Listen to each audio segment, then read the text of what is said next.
Buenos días, mi nombre es Laura Valentina Vélez Escobar, estudiante de la sede de Yopal de la UNAD, estudiando Ingeniería Industrial de cuarto semestre. Aquí les muestro mi cédula de lado y lado. Vengo a hablarles sobre las leyes básicas del circuito. Bueno, en la ley de Ohms dice que la ley de Ohms establece que la corriente pasa por los conductores es proporcional al voltaje aplicado en ellos. Bueno, dice que la fórmula es voltaje igual corriente, resistencia por corriente. Entonces aquí tenemos algunas fórmulas donde si necesitamos calcular voltaje, sería voltaje igual corriente por resistencia. Y cuando vamos a calcular corriente sería corriente igual voltaje por resistencia y voltaje dividido resistencia. Y cuando vamos a calcular resistencia dice resistencia igual voltaje dividido corriente.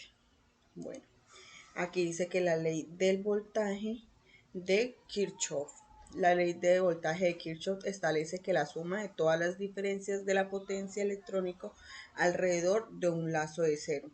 También a veces se llama ley de lazos de Kirchhoff o segunda ley de Kirchhoff. Aquí tenemos una imagen donde nos muestra que R resistencia 2 y voltaje 2. Dice resistencia 1 y voltaje 1. Entonces se hace la sumatoria porque dice que se suman todas las diferencias de potencial electrónico.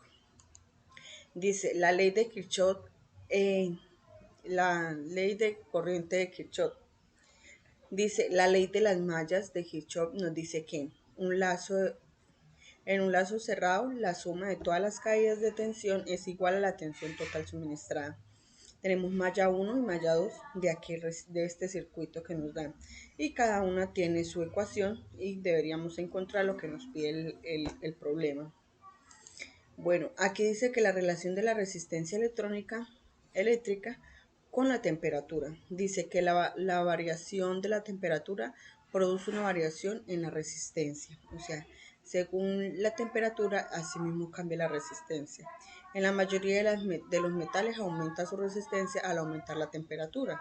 Por el contrario, en otros elementos como el carbono o el germanio, la resistencia disminuye.